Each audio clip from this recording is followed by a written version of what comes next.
Hiya, Roman. Right then, so introduce yourself. My name is Roman Jugg, formerly of The Damned, formerly of National Wedding Nightmares, formerly of the Phantom Chords, and now currently about to go out and play with a band called the Roman Jugg Band. And it should actually be not B-A-N-D, it should be B-A-N-N-E-D. Band from the Damned, from the Phantom Chords, from National and the Nightmares. But no, it's good. Yeah, I'm really looking forward to it. We're doing Rebellion this year on a Friday and doing a few dates beforehand. Got a great little band. I don't know if you've heard of a couple called the Tappenny Bunters, which is Yeah, I have. Dave Jewett and his wife Fiona. And we just had a couple of rehearsals. It's going to be a mixture of. I played on Strawberries. So there'll be a couple of songs off there. Phantasmagoria, obviously, and Anything, obviously. But seeing I played songs like I Just Can't Be Happy Today a couple of thousand times, I feel that I am, able to play them again in whatever form. But the interesting thing is, songs like, say, for instance, Grimly Fiendish or Edward the Bear, or the Damned very, very play. We do a version of them, a version that I'm more happy with because I was never happy with the original recordings on the album. So there you have it. You know, hopefully the hit will stand up to the strain. Why were you not happy with the original recordings? Well, the thing is, I mean, it's a long story. I always liked the Damned's approach to music, which was anything goes, okay? I mean, they progressed from the first album to, Machine Gun Etiquette's totally different from the first two albums, and then the Black Album was something unique, and then Strawberries. And when the Damned signed to NCA, which was their first major record signing, I felt that the record company kind of tried to mold us too much, put us into a pigeonhole. And this is a good lesson to anyone who is in a band. Remember one thing: once it's put onto that vinyl, you have to live with it for the rest of your life. And if you're not happy with it, you're not happy with it for the rest of your life. There were pros and cons of signing to a major. You had a lot of backing, publicity, and whatever. But I kind of fought tooth and nail in the studio. I said, this is not how the Damned sound. And shall we say, more senior members of the band kind of scolded me and told me not to rock the boat. But when it's your song, you want it to sound like you want it to sound. Yeah. So the songs are instantly recognizable, but they don't sound anything like the Phantasmagoria recordings. I mean, we play Edward the Bear, but it sounds more like the B-side of Grimly Fiendish, which I thought was more representative of the band, the sound for Edward the Bear. So we do that version. And now the silly saxophones and percussion that appeared on Phantasmagoria. It did open us up to a wide audience, and a lot of people latched onto that. And I think the Damned should be forever grateful for that, because the fans that were turned on by Phantasmagoria then discovered the back catalogue, and they followed them ever since. So it had its pluses, but to me it had a couple of minuses. You must get tired of talking about the Damned, or do you not get tired about talking about the Damned? It's like another Damned question. No, of course I don't get caught. I could talk about the Damned till the cows come home, because it was a very important part of my life. I mean, here's a kid from South Wales who manages to actually join one of his favourite bands, right? Now, how many people get that opportunity? I mean, you need a lot of luck. You need to be in the right place at the right time. And you have to put up with 4 of the most awful people you can ever meet, hopefully, in your life. You know, when it was good, it was great. When it was bad, it was terrible. But, you know, that was an important part of my life. And it's a legacy of, like I said, it's an achievement that most people don't ever get or are lucky enough to get. You know, I was a very lucky guy to have joined one of my favourite bands, travel the world, get paid for it, not enough, but get paid for it. Yeah, it was fantastic 10 years of my life. So ask any questions about the Damned. Okay. Like I said, I can talk about them till the cows come home. Are you still in contact with any of them? I haven't spoken to Dave Vanian since we did the last Phantom Chords gig, which I think might have been around about the mid-90s. So you can work out the maths. I haven't spoken to Captain since that last gig because he was the support band. Paul Gray I've seen because Paul Gray was at Bryn's kind of remembrance service down in Barry, because as you know, a lot of people do know that Bryn and Paul Gray were both being treated for cancer, that awful disease, at the same time down in Wales. So I've seen Paul a couple of times since. Get on well with Paul. I always got on well with Captain.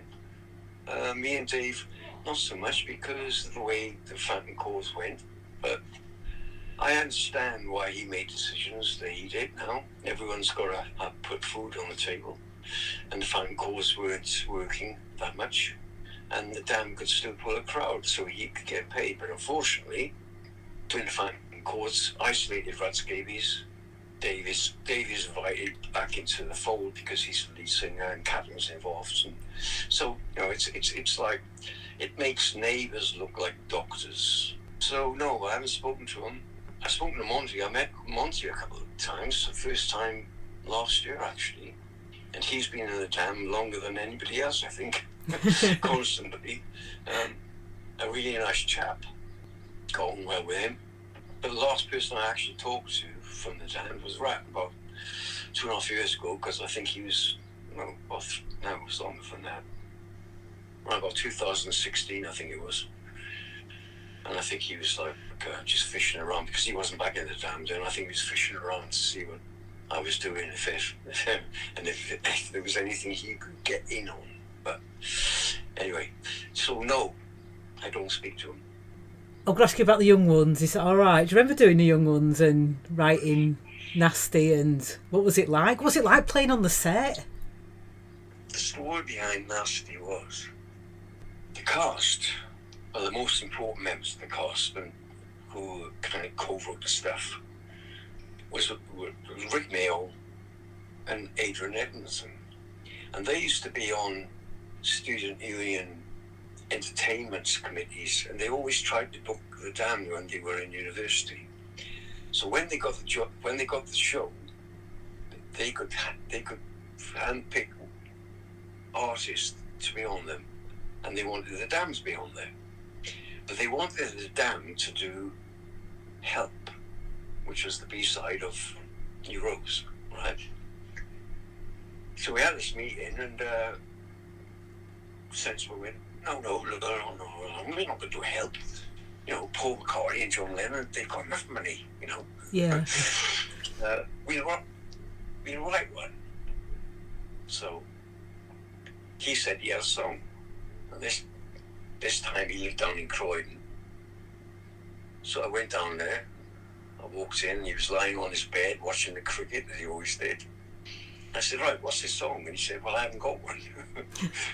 But luckily, I had at least the music of Nasty.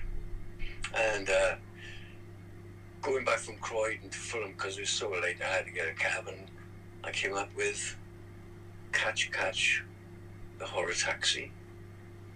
I fell in love with the video Nasty, right, which was the chorus. Because they'd given us a script to give us an idea of what the show was about. But that was only 2 weeks before the show was recorded. So we rushed into the studio, did the recording, honestly, and then went and recorded the live show, which is done in front of an audience. And afterwards, we all went out for a curry.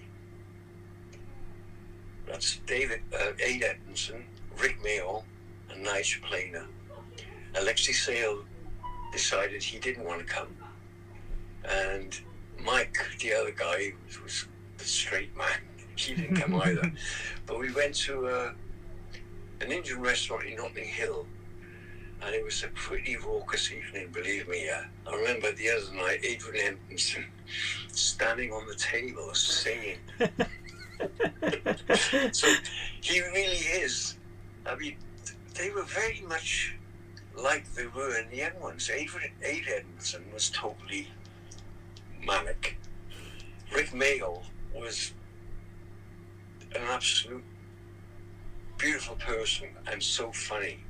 And Nigel Planer would just sit there, bemused, and just kind of with that smile on his face, seeing all this mayhem going on around this Indian restaurant. So, I mean, everyone watched the young ones, didn't they? Yeah. At that point, there was certain.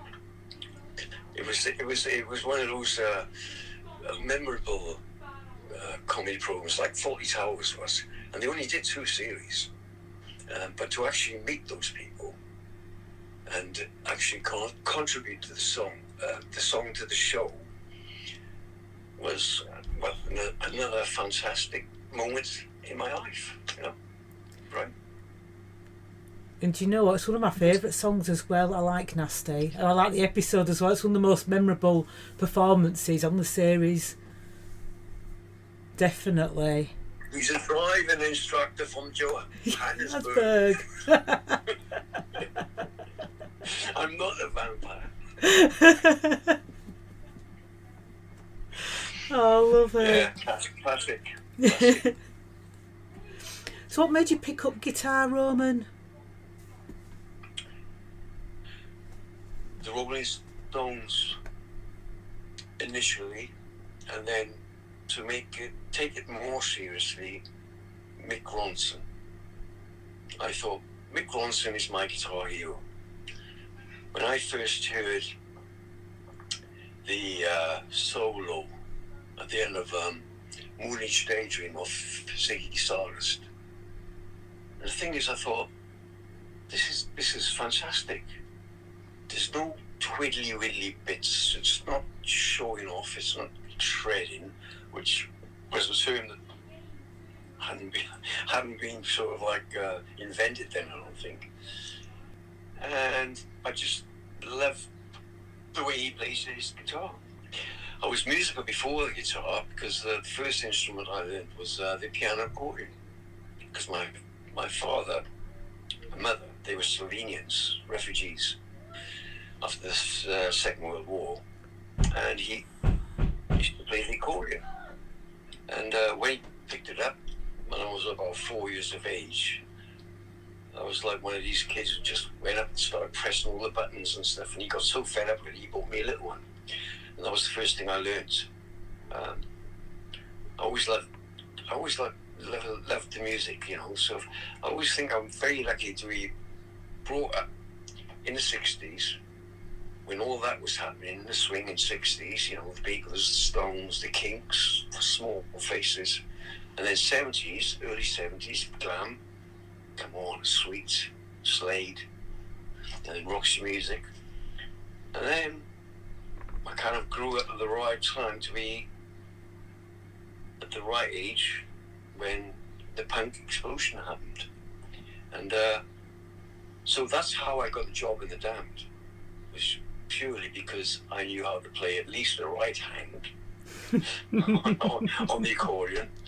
You know, the left hand wasn't so good, but I kind of liked that, you know. And when you've got such a racket going on stage, people don't really notice that you're not doing anything with your left hand, you know? Except perhaps, you know, while you're doing all this, you know, with the right hand, you know. But you know, it was a fantastic thing to actually step into, because knowing the songs, I kind of knew how I could add to them without being a Rik Wakeman, being a, you know, because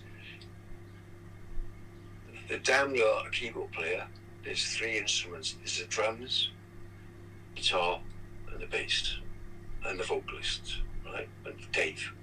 So I thought, right, you know, I can just fill all these little bits out, and it kind of worked, because I initially thought I was only going to do the tour 4 dates with them, and but I think that there's certain people in that group realised I had a few tunes up my sleeve as well, so they thought, might be a good idea to keep this guy hanging around a bit, even though he's got a big nose. God. Roman, you know, you said that your parents came over here as refugees from, did you say Siberia? Or Slovenia. Slovenia, yeah. Slovenia was part of Yugoslavia. Yeah, my and it was invaded. Yeah, it was invaded by the Nazis and the Italians. It was the Balkans has always been like a powder keg, you know. Yeah. Down there, well, my mum lost all her family and stuff. She was shot at the age of 14. So their stories are quite incredible. So not only am I lucky to have had the life I've had in music, I'm lucky to even be here. Yeah. You know? Same for me. My grandparents are refugees from Eastern Europe, from Poland. Yeah, my grandmother was in Siberia, in a camp in Siberia, and where part of Poland she's from no longer exists. So I'm another person who shouldn't be here. You know, it blows your mind, doesn't it? You're just like, Poland was decimated, wasn't it? It yeah. was absolutely. They tried to obliterate Poland, and that's why I feel very keen. You know, a lot of Polish people. I've got a lot of Polish friends, and it's kind of important that people remember the atrocities and how desperate these people were. And unfortunately, it's still going on now. I mean, the world is not a very good place. I don't think anyway. It's not, is it? And this is why this Reform UK stuff really upsets me. Listen, how can you have a party whose leader looks like a chimp? No, sorry, that's an insult to chimps.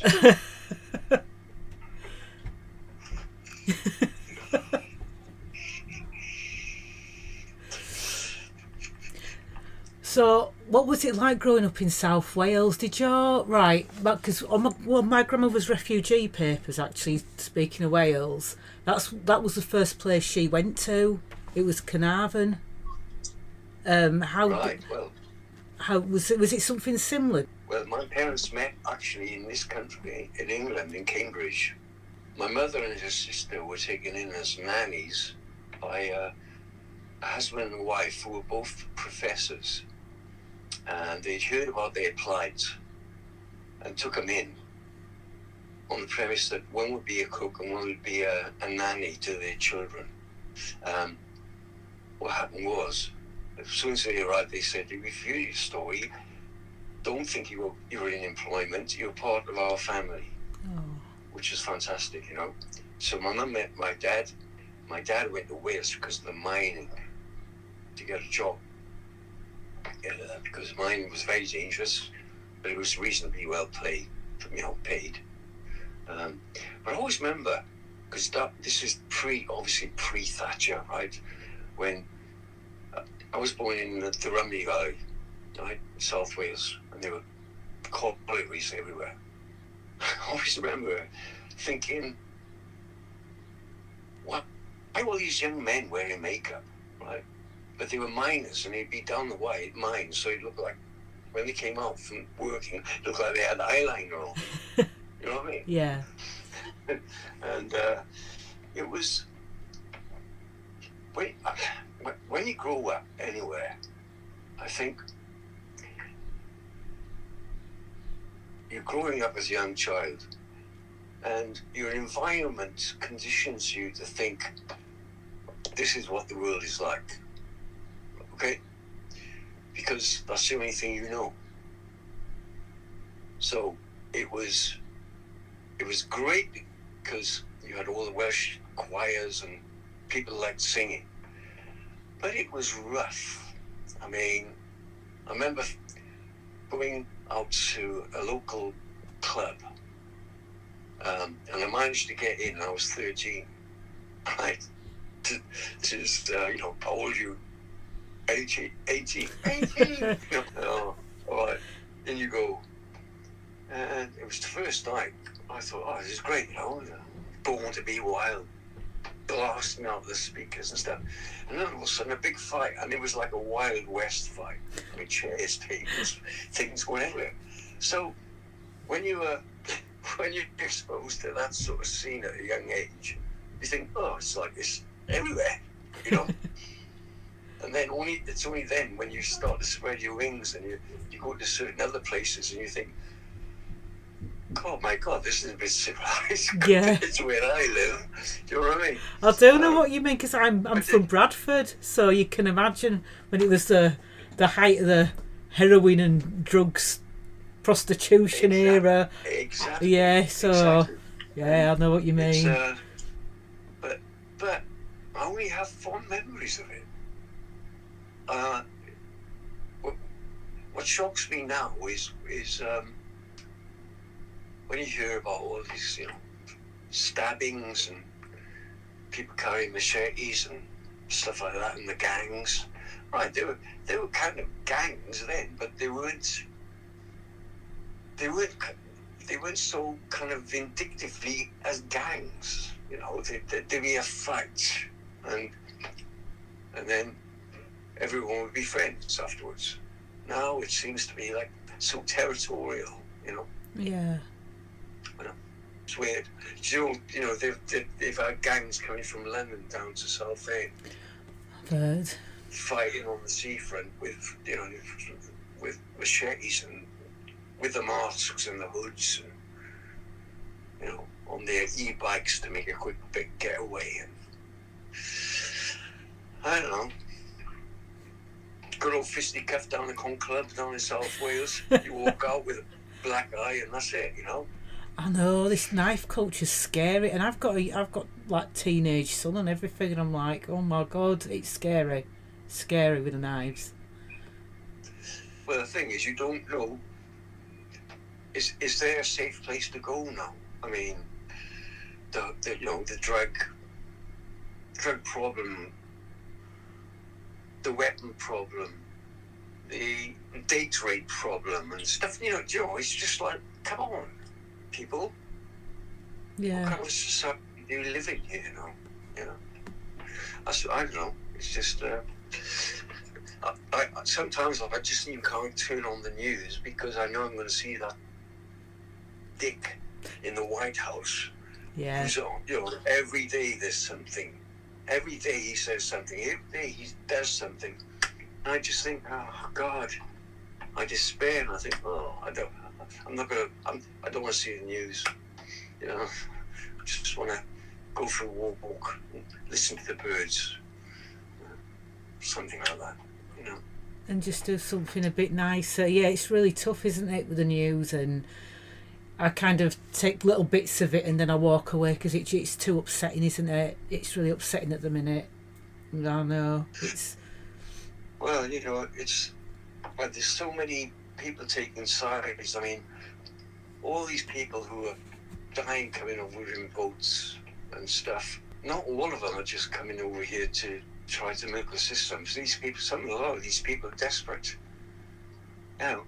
Same way as my parents were desperate. So yeah, it's It's a situation that is being brought about by the people in power in other countries, in the big countries. You know, this is the result of them exploiting all the smaller countries. You know, get rid of that regime. They do get him in, get more oil. You know, it's just like, oh, come on. Yeah, it's desperation sometimes. It definitely is, and it just like, as I said earlier, it just reminds you of your own family members, like, you know, getting away from a really horrible place, and we don't really need. Well, the thing is, when my parents moved to South Wales, they were regarded with suspicion. Yeah. But my dad got out of the mines, started a factory with his brother-in-law, and at one point employed 250 people. Right, so there's your your immigrant. There's your refugee. He put something back in. You know, they're not all bad. Thing is, I mean, spend a little bit more money vetting who comes in.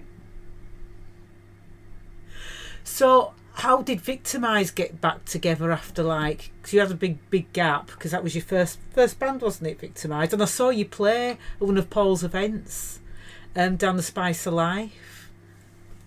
Yeah, that's true.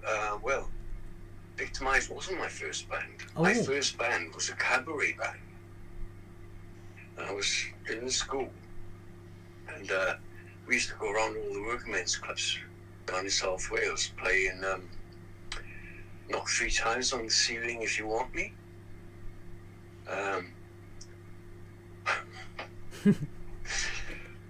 All the standards, and believe me, if you think a punk audiences can be a hard audience to play to, try playing one of these working men's clubs down in South Wales after the bingo was finished. They were tough audiences, and every night, I remember, you'd always get one guy, drunk Welsh guy, who would come up and ask you to play a song that you didn't know, and then it would all kick off. So you learned that song just in case if the same thing happened again. So I was doing that, and then there was a kind of a funk band, but there was something bubbling under the surface then, you know. This is like 75, 76. And then the actual drummer of this cabaret band said, hey, listen, there's a band in Cardiff, right? They want a guitarist and a drummer. And they call Victimised. Should we go down? So I went down there. That was the first time I met Bryn, who I immediately took a liking to, because there was nothing about Bryn you couldn't like. Mischief, always having a laugh, blah, blah, blah. Anyway, we got the job. We actually even supported the Dam down in Cardiff. We supported the Dam, the Skids, UK Subs, Lurkers, John Cooper Clarke, Gang of Four. And then, of course, I got lucky enough to get into the Dams, so I left, and then when certain things happened, I managed to get Bryn in. And then I was thinking, you know, a couple months ago, late last year, I thought, it'd be nice to do a Victimised gig down in Wales, you know, just to remember Bryn, you know. So I chatted to Andy Johnson, who was one of the original members, and he said, yeah, I'm up for it, yeah, well, let's do it. And then I was talking to Paul Bedford, why don't you do the sort of Vampires? You know, Legends sport. I said, Legend? Well, so we did it, yeah, it was great fun. So we did a couple of gigs down in Wales, they sold out straight away, and then we did the Soul of Vampires. I think Rebellion really should get Victimised on as well, because Victimised were there, you know, right at the start as well. Yeah. You know, they formed in 1977, and they only lasted 2 years. You know? So that's all. That all came about. So tell me about your punk rock history. You've sort of given it, but you know, as much as you can. You know, what got you into punk in the first place? Now, you mentioned all like you felt the undercurrents bubbling, and then you've ended up in Victimised. I heard, the first thing I heard was the Stranglers, I think, but then I heard Euros, and I thought, what is that?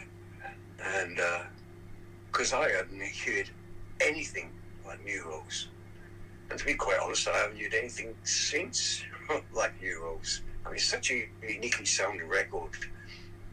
The approach, everything about it, and so I was dumbfounded. And then, of course, you got the Clash, the Sleds, obviously the Ramones, and then it's weird because then you kind of backtrack. You kind of think, oh, and then so who are the Stooges, who are the MC5, who are the New Dolls, and you hear all that stuff, and so all of a sudden you're opened up to this fantastic cacophony of new music that you didn't even know existed, right? Because you never hear the Stooges on the radio, you know. Later on you did, when, you know, people like John Peel would play the Stooges. But then all these other bands started cropping up. The Buzzcocks, you know. Fantastic. What a first album, first 4 songs. Wow. You know, Clash.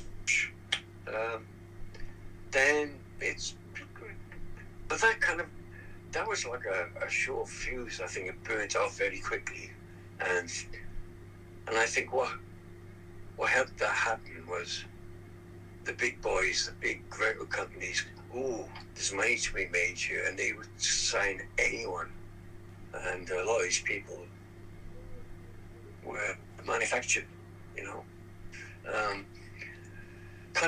Kind of moved very quickly from 1976 to 1978, I think,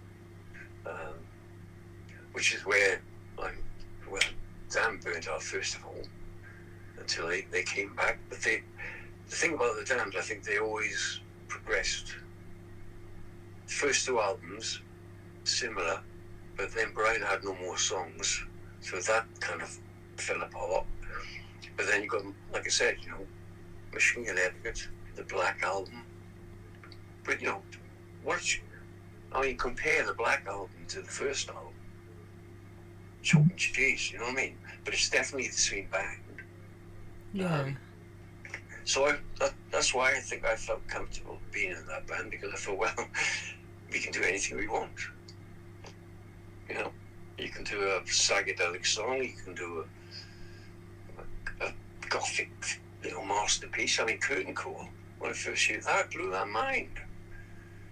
And the funny thing is, they used to make me write out the set lists, right? And so I said, all right, but let's do Curtain Call. So I had to forget where it was. So I think Rat said, how can you do Curtain Calls? It's like the whole side of a record. And I said, well, you arrange it so you can play it live. And we did it at the Ace in Brixton. It was shown on a Channel 4 program called Anything Mexico, I think it was. You can still find that on YouTube. But you can tell Sign of the Times. I mean, they sing in the beginning of Curtain Call with this big dramatic, you know, and you taste it red. And it's just a shower of spit will come towards you. That was something that was, I was glad when that disappeared. I was glad when that disappeared. Oh God, you'd have been playing in the days of the gobbing, and all the spitting when Yeah. Oh my God, what's that like? Gobbing. Being gobbed at like that? Yeah. Well, they used to put me up quite near the front. Oh God. And the thing is, obviously all the gob would be landing on the keyboard. Right? Oh, horrible. I'll probably play some of my best keyboard solos. Put it this way, I should have had a miniature skates on the end of my fingers. you ever get hepatitis from that? Joe Strummer got it, didn't he? Yeah, so did Susie Sue. She got it from being cobbed out. It was disgusting. I remember going home after the first dates I did with the band, and I lived with my mum and dad then. And I came home, and my mum saw the jacket I used to wear on stage, and she said, "What's all that?" I said, "Oh, they spit at you." She was like horrified. She went, "Why are they spitting at you?" I said, "It's just a thing that it's a fashion thing within this movement." I said, "We don't like it."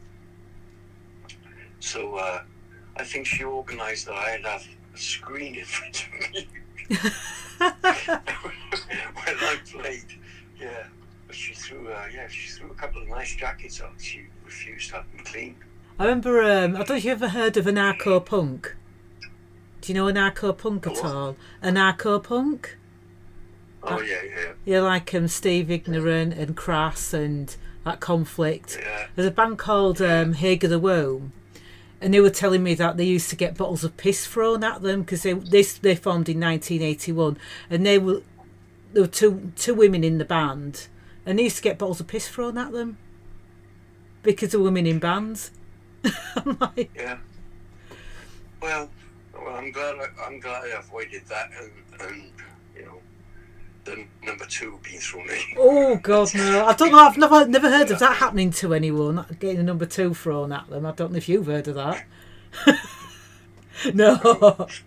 I remember one of the first gigs I did when I was playing guitar. We were down in Spain, I think it was, and we were playing in a bull ring.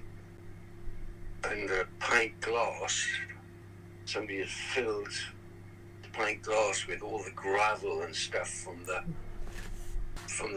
ground, and threw it, and it hit me. Luckily, I had my back turned. It hit me in the small of my back, and it was like a brick. I thought to myself, what if I'd been standing there, face on? Yeah.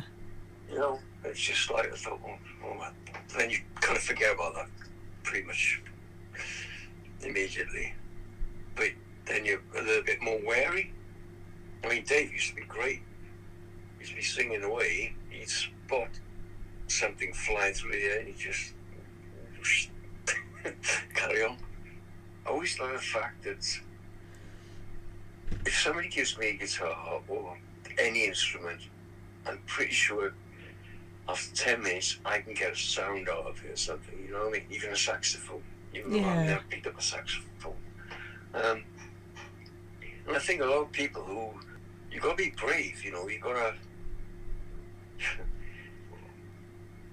got to be bad before you can get average. You got to be average before you can get good. Yeah. So you got to be good before you can get really good. So, pick up something. If you don't despair when you think, oh God, I'm rubbish at this. No, that's not the way to be. Keep at it, and it's great. I've got a great band behind me. Great keyboard player, Fee. Great drummer, Dave. But Dave's a great keyboard player, and Fee's a great drummer. So we better swap it over and stuff, Nice. Good fun. Fun shows. Were you playing with them in Dirty Water? Yeah, I play the accordion with Dirty Water. Basically, it's just like a knees up, pogues night out, and we usually play on St. Patrick's Day, and then we do a Christmas show, and all the proceeds goes to charity. Good cause. That's brilliant. What charity does it go to? Sorry? What charity does it go to? It goes to Havens up here. Oh yeah, I remember and Havens. It goes to a charity that supports people who commit suicide when they're young, which is tragic. So those two charities. I mean, it's go down there. People come along, they have a good night out, they'll dance around, play for an hour and a half, 2 hours, and we make about $4,000, $6,000 for charity. So, That's brilliant. yeah. Cost of living. Don't get me started on that. Don't. It's getting worse. I was even talking about yesterday. I was at a gig yesterday, and we were all saying, like, because I mean I play an instrument as well, and I played in bands, and some people were saying like they've had to give up because they've struggled with rehearsal costs and things like that, and I just think it's really bad. It's harder for the young kids. At least we got a little bit of experience, and we kind of assess as to how to cut our cloth, if you know what I mean. But I mean, student loans, Jesus Christ, you know, who wants to go to university and owe 60 grand when they come out? What's all that about? I know. You know, what chance have they got? It's only somebody's going to get a really good job, and there's not that many jobs out there for all of these people who are going for them. Yeah. You know, how can they pay that off? It's just like, well, I think that's one thing that should be free, and that's education. Yeah. You know? Education and health. Get rid of the bombs and the army. You shouldn't need them. Free education, free health. Everyone's a winner. You know, I mean, $300 billion is going to be paid to Iran by the US for something the US started and got nothing out of. They should have done it in the first place. I think Iceland manage it, don't they? They don't have an army, and they've got free education, free healthcare. Don't quote me on free education and healthcare, but I'm pretty sure that they do. They don't have an army, and they get by all right up in Iceland. That's it. You know, it's people with kids who don't get who have to pay out money for childcare to work. Do you know it used to cost me $1,500 a month for childcare? And I used to have to try and claim it back as well through as it tax credits. What's a mortgage? It was that double-edged sword. It's like, well, what do I do? I've got a question for you now, Marie. Okay. What were the seal pups like? Vampires. Oh God, they were awesome. They were brilliant. I loved them. Like everybody just stopped what they were doing when they played. Brilliant. No, it's a good little dude, that Paul Bedford. You know, he tries really hard. He works hard at that. And because the first one I went to was the one previously, and I think you met Frank from Corpus Delicti. I met Frank. Yes, delightful Frank. What a lovely man, and what a great band. They are a great band. And his other projects are really, really good as well. A radio show for 2 years for Phoenix FM. I had Frank on there. In fact, I had Frank on there. I had Dick Taylor, who was the original bass player of the Rolling Stones, on there. And he was in the Pretty Things. I had Sally Geeson, who used to be in Bless His House with Sid James. I did it for only 2 years. But then I upset the chairman and he shut me off. Oh, what did you do? Well, there were about 3 weeks where things were gone wrong when it went out live, and we just lost our little dog, right? We had to put it to sleep, right? And so I was a bit of a low ebb. And I put all this work into that last show. And one of my best mates, who used to be a roadie for my roadie in the Damned, his name's Colin Burns. He worked with all these people like the Kinks and stuff. So he's a really interesting guy.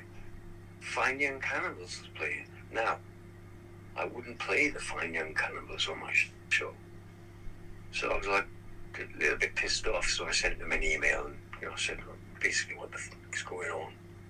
I put all this hours in, and he sent me a very abrupt email back.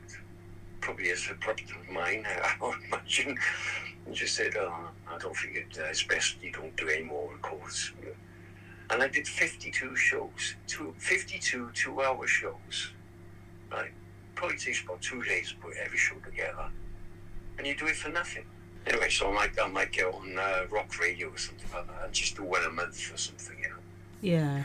Or you could do a podcast. Oh, do a podcast. You could do a podcast, No. Roman. I could help you. I No. could help you with that. There's too much competition out there. Is it? Oh, it's not as bad as you think. I just think everyone should do a podcast. I really do. I'm looking at the competition. Oh, there's no competition. Honestly, I'm not a gatekeeper, Roman. You go ahead, honestly. Gatekeeper. I'm not. I'm like everybody. You know, it's like, you know, it was with punk, when punk started. It was like, here's 3 chords, start a band. I'm a bit like that. I'm like, here's a microphone, a laptop, get a platform, go for it. There you go. Yeah, could do. Yeah. Well, I like the thought of radio. Radio's always been a big part of my life, you know. Yeah, I was one of those sad guys with a little blue transistor radio trying to pick up Radio Caroline late at night and hearing Black Sabbath doing Paranoid. And it, don't you think music's too accessible now? Do you know what? I'm actually, in some ways, I'm quite glad that music's quite accessible now, and I think maybe from an income perspective, there was less bands about, so there's more people were able to earn a living more from it. But it's nice from a creative point of view that, you know, more people can be creative and you can just get your stuff out there. I think it just depends on your prerogative, doesn't it? No, I get that. No, I think I see your point. I always loved, from a very early age, films. And I think because it's kind of connected, you know, I think music and films, right? I went to see John Carpenter on the South Bank giving a lecture, and he played Halloween without music. And he said, pretty boring, yeah? And then he put the music onto it. And I kind of thought, yeah, but what I used to love when I was young was the music to films. And me and Dave both loved films and music, the soundtracks. And it's theatrical. And the thing is, what I kind of thought was, well, if you can write a nice bit of music, people can visualize in their head images that go with music, right? And that's why I think of things like Sanctum Sanctorum on Phantasmagoria. It's so evocative. I think that only comes from music and visuals is fascinating. We always wanted to do discovering new music. There's nothing better than going out and sitting in like a great new band, and luckily enough, I'd just been involved with a band who were really good. There's 3 young lads from Cornwall called 44s, but they really believe in what they're doing. They wear the suits, they're all vintage instruments. There's no pedal boards or anything like that. And I think they go far, yeah. I co-produced their album, which will be out in September. They've got a single out now. They're good, but you know, boutique garage bands and whatever. I'm not one for big arena concerts. I find that you may as well, you're looking at a screen, aren't you? You may as well sit at home, watch TV. I love a smaller gig, I must say. Small gigs are great. Yeah, more intimate, more personal. You know, you can smell the audience. Sometimes you don't want to smell the audience, Roman. You can dodge the pints of piss. You know. Most chaotic gig? Godzilla's in Los Angeles. There's 2. Godzilla's in Los Angeles when a bunch of Mexicans came over the wire and couldn't get in, and they were trying to smash their way through a kind of a corrugated door at the back that led to the dressing room, and the noise was frightening. The other one was the then Derngate Centre in Luton, where for some reason the PA didn't work. It was a seated, it was a seated theatre, and they just put the fire curtain down, which was also made of metal, and there was a riot. Fucking hell. That was pretty frightening. Who was that with? Was that with the Damned? Yeah, but it wasn't with the cabaret band. I don't know from what you tell me if you did play the wrong cover version. Yeah,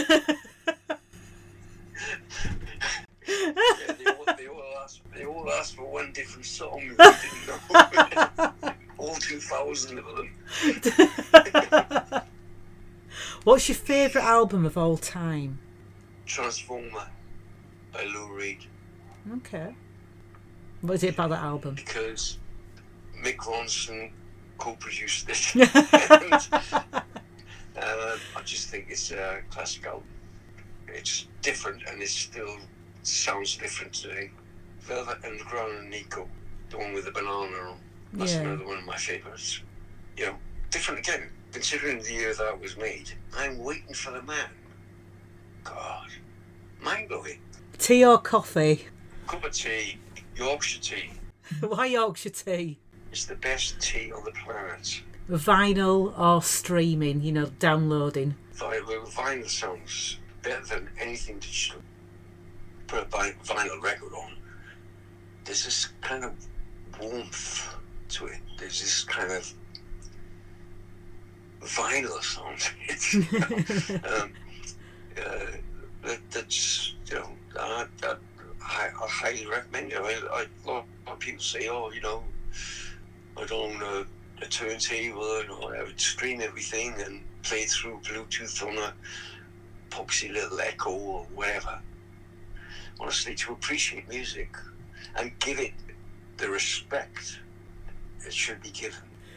Okay, right, another one for you. Who's the most underrated musician?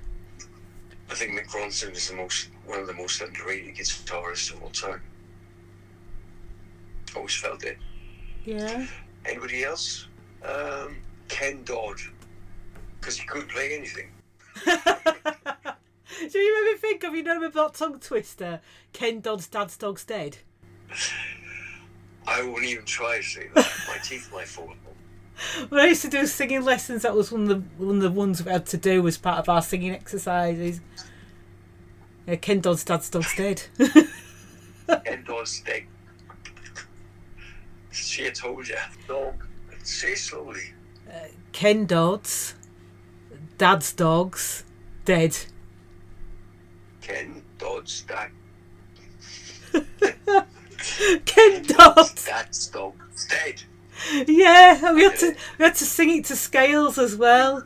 Like, Ken Dodd's Dad's Dead. I can't believe I'm talking to you about this. I have enough trouble with singing lyrics to my own songs. There we go, singing exercises with Roman Jugg. It's no longer smash it up, it's mash it up. Mash it up. One piece of advice for creatives, other creatives. Follow your heart, always ask advice. And like I said earlier on, you remember one thing. If you create anything, be it a painting, be it a piece of music, be it a poem, before it's finalised, try to be happy with it. Because if you're not happy with it, you've got to live with it. The best thing you can ever have in your life, when you put on this planet, in this universe, to be content and to be happy and be satisfied in what you've done. Do a lot of good if you can. And don't do anything bad to other people. I mean, it's enough of that going on. And that's the only advice I would give. But try to get the most out of your life and be happy. Help people with problems. Try to steer them in the right direction. Do you know what upsets me? Is when I moved to London was so kind of run down. but it still had kind of community. And last time I saw Rat, I met him in Denmark, Water Street. And I got off the Tottenham Court Road, and I was walking up Oxford Street towards Water Street. And there was just one after another, homeless people. And I thought, this is capital city. This should not be happening. You know what I mean? No, it shouldn't. Just so depressing. And I just thought, yeah. And then you hear about these people who say now gangs baiting. You know, those people are just like, what is the matter with humans? You know? Definitely. And if there's one thing I can't stand, it's cruelty to animals. No matter what animal it is. Oh, I can't stand that. That really gets my back up, you know. Have you not listened? Have you listened to any of the other episodes of the podcast? Yeah. I listened to Peter Coyne. I Oh, had him on my radio show. He's always a bit off, isn't he? He is, isn't he? If you could stop him talking. Yeah. No, I listened to a couple of them. Yeah, that's good. It's good. Yeah, he's Keep up the good work. Oh, I'll try my best. Thank you for listening. There you are. I'll have to come see you play. And if you're around on the 30th of August, I'm doing a gig in Camden. So if you want to, you know, if you've got nothing better to do, so come and see us. Where you playing? It's the Fiddler's Elbow, but it is a very new band. I mean, I was in the same band for 12 years. It's an hardcore punk, very niche. It's the Lost Cherries. We played a lot with Conflict, and I started doing my own thing. I was going to retire, Roman. I wasn't going to do music anymore, and it just happened. And I've done. You can never retire from music, because if you love it, it's in you. You know what I mean? Yeah. So, and if you enjoy it, it's like I said, if music makes you happy and you enjoy it, you should do it. Yeah, definitely. In whatever form. I will do, Roman, and thank you. And I will, see you. Thanks for your time. Thanks, Roman. Thank you for listening to Punk Rock Creatives Podcast, and we'll see you next time. Bye.